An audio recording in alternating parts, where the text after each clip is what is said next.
Hello everyone, एक बार आपका फिर से स्वागत है हमारे चैनल पे। और आज हम इस वीडियो में जो चर्चा करेंगे वो करेंगे मुग़ल प्रशासन व्यवस्था के बारे में। ठीक है, तो ये हमारा मुग़ल साम्राज्य के ऊपर जो है लास्ट वीडियो है। ठीक है, उसके बाद हम आगे के चैप्टर डिस्कस करेंगे। तो अगर आप हमारी पहले की वीडियोस नहीं देखी अगर आपने अभी तक, तो आप ज़रूर देखें। लिंक हमने डिस्क्रिप्शन में दे दी है। इस वीडियो की डिस्क्रिप्शन में आपको मिल जाएगा लिंक, जहाँ पर क्लिक करके आप हमारी पहले की सभी वीडियोस को देख पाएंगे।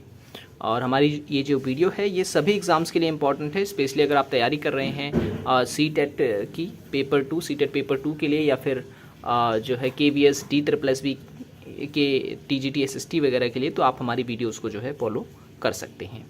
ठीक है, तो चलिए शुरू करते हैं आज का वीडियो। वीडियो पसंद आए तो लाइक ज़रूर करना। तो मुग़ल प्रशासन व्यवस्था की अगर हम बात करें तो मैंने आपको सभी शासकों के बारे में बताया, जिसमें शेर शाह सूरी भी एक था।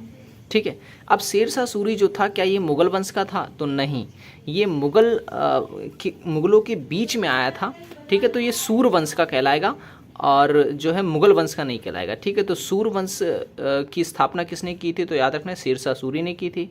और उसकी प्रशासन व्यवस्था अलग रही और मुग़लों की प्रशासन व्यवस्था जो थी वो अलग थी। ठीक है, तो जब मैंने आपको शेर शाह सूरी के बारे में पढ़ाया था, तो साथ ही साथ मैंने आपको शेर शाह सूरी की जो प्रशासनिक व्यवस्था थी वो मैंने आपको बता दी थी। ठीक है, तो इसमें हम मुग़लों की व्यवस्था के बारे में पढ़ने वाले हैं। तो यहाँ पर मैंने जो लिखे हैं, सबसे पहले आप देखेंगे कि ये सारे के सारे उच्च अधिकारी हैं। ठीक है, जिसमें सबसे पहले है मीर आतिश। मीर आतिश जो था वो मुग़ल काल में शाही तोप खाने जो थे उनका प्रधान होता था। ठीक है, शाही तोप खानों का प्रधान होता था। मीर ए अर्ज जो है ये पत्रों का प्रभारी होता था। ठीक है, और मीर ए तोजक जो था वो धर्म अनुष्ठान जो होते थे उनका अधिकारी होता था। और मुसर्रिफ जो होता था वो आय व व्यय का जो है लेखा जोखा रखता था।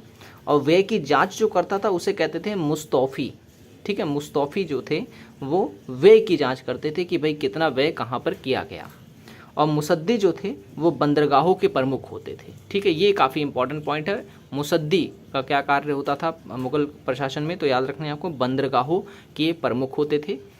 और मीर ए बर किसे कहा जाता था? तो याद रखना है ये वन विभाग के प्रमुख होते थे। ठीक है, और वाकिया नविस किसे कहा जाता था? तो वाकिया नविस जो है वो कहा जाता था गुप्त पत्र लेखक को। ठीक है ना, जो कि गुप्त पत्र वगैरह लिखा करते थे। और काजी जो थे वो न्याय व्यवस्था संभालते थे मुग़ल में। ठीक है ना, मुग़ल साम्राज्य में।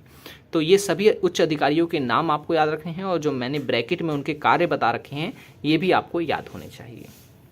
अब बात करते हैं प्रशासन जो है उसकी इकाई, प्रांतीय शासन की इकाई के बारे में। ठीक है ना, तो प्रशासन को सही तरीके से चलाने के लिए जो है प्रांत को कई वर्गों में जो है बांटा गया था। ठीक है, तो आप देख सकते हैं सबसे छोटी जो इकाई थी वो थी गांव। ठीक है, सबसे बड़ा होता था सूबा, सूबे के बाद सरकार, सरकार के बाद परगना, और परगना के बाद गांव होता था। ठीक है, कई सूबों को मिलाकर के जो है प्रांत बनाया जाता था।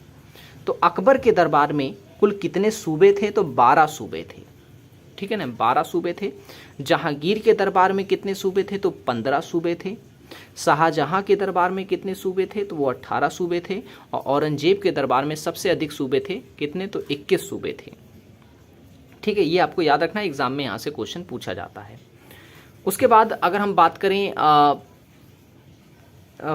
परगना के शासन की, तो परगना में शासन कौन करता था? तो आपको याद रखना है, परगना में जो शासन करता था उसे सिकदार कहते थे। ठीक है ना, सिकदार कहते थे, जो कि शांति व्यवस्था बनाने का काम करते थे परगने में। ठीक है ना, और आमिल कहते थे वित्त अधिकारी को। ठीक है, जो वित्त व्यवस्था देखते थे परगना में। ग्राम प्रधान की अगर हम बात करें तो गांव का जो प्रमुख होता था वो ग्राम प्रधान कहलाता था। इन्हें मुकद्दम भी कहा जाता था। ठीक है ना, मुकद्दम भी क्वेश्चन आता है कि मुग़ल काल में जो पंचायत होती थी उसका प्रधान कौन होता था? तो मुकद्दम होता था। ठीक है, अब वित्त व्यवस्था की अगर मैं बात करूं, मुग़ल काल की वित्त व्यवस्था, तो वित्त व्यवस्था भी काफ़ी उत्तम प्रकार की थी। बाबर ने जो है चांदी का शाहरुख नाम का सिक्का जो है चलाया था। ये भी क्वेश्चन आता है कि शाहरुख नामक सिक्का किसने चलाया था? तो बाबर ने चलाया था। किसका था? तो चांदी का ये सिक्का था। ठीक है ना, और कंधार में जो है बाबरी नामक सिक्का चलाया था, और सिक्के पर जो है कलमा भी लिखवाया था। किसने? बाबर ने। ठीक है, कलमा लिखवाया था बाबर ने। उसके बाद बात करें अकबर की, तो अकबर ने जो है वो मुहर नामक सोने के सिक्का चलाया था, ठीक है ना, मुहर नामक सोने का सिक्का चलाया था, और यह मुगल काल में सबसे अधिक प्रचलित था, मुगल काल में सबसे अधिक प्रचलित था। शेरशाह सूरी की अगर हम बात करें तो उसने रुपया चलाया था, ठीक है, रुपया चलाया था। और 1577 में अकबर ने जो है दिल्ली में शाही टकसाल बनवाई थी, जिसका प्रधान जो था वो कौन था, तो याद रखना आपको, ख्वाजा अब्दुल समद जो था उसको इसका प्रधान नियुक्त किया गया था, ठीक है ना। और अकबर ने जो है इलाही नामक भी सिक्का चलाया था, याद रखना, इलाही नामक सिक्का चलाया था। और मैं आपको बता दूं, बताया भी था मैंने पहले आपको कि अकबर ने ही जो है दीन ए इलाही नामक धर्म चलाया था, ठीक है, और सुलह ए कुल की नीति भी अकबर ने ही चलाई थी। तो इलाही नामक सिक्का जो है वो अकबर ने चलाया था, और तांबे का दाम भी चलाया था, ठीक है ना, दाम ये तांबे का होता था।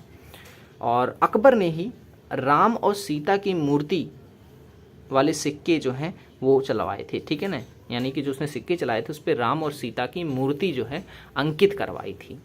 और जहांगीर की अगर हम बात करें तो जहांगीर ने निसार नामक सिक्का चलवाया था, ठीक है, निसार नामक सिक्का जो है किसने चलवाया था, तो मुगल काल में जहांगीर ने चलवाया था। फिर औरंगजेब आता है, औरंगजेब ने भी जो सिक्के चलाए थे उस पर जो है कलमा अंकित करवाया था, ठीक है ना, कलमा अंकित करवाया था। और मुगल काल में टकसाल के अधिकारी को जो है दरोगा कहा जाता था, टकसाल का जो अधिकारी होता था उसे दरोगा कहा जाता था। टकसाल क्या होती थी, टकसाल वो होती थी जहाँ पर खजाना जो है रखा जाता था, मुद्राएं रखी जाती थी, मुद्राएं रखी जाती थी, छपाई की जाती थी, उसे टकसाल कहते थे। मुगल सेना की अगर मैं बात करूँ तो मुगल सेना भी काफ़ी जो है शक्तिशाली थी। यही कारण था कि जो मुगल थे वो जल्दी किसी राजा से नहीं हार पाए, नहीं हारते थे। तो मुगल काल में सेना जो थी वो दशमलव पद्धति पर विभाजित थी, ठीक है, दशमलव पद्धति पर विभाजित थी का मतलब ये है कि 10-10 समूहों में वर्गीकृत की गई थी। और सेना की 4 श्रेणियां होती थी, एक अधीनस्थ, दूसरा मनसबदारों की सेना, तीसरा अहदी सेना यानी कि बादशाह के सैनिक जो होते थे, और चौथा था दाखिली सेना, ठीक है, ठीक है। और सिलेदार जो थे, सिलेदार कौन था, तो याद रखना है आपको, घोड़े व अस्त्र शस्त्र की व्यवस्था करने वाले जो होते थे उन्हें सिलेदार कहा जाता था।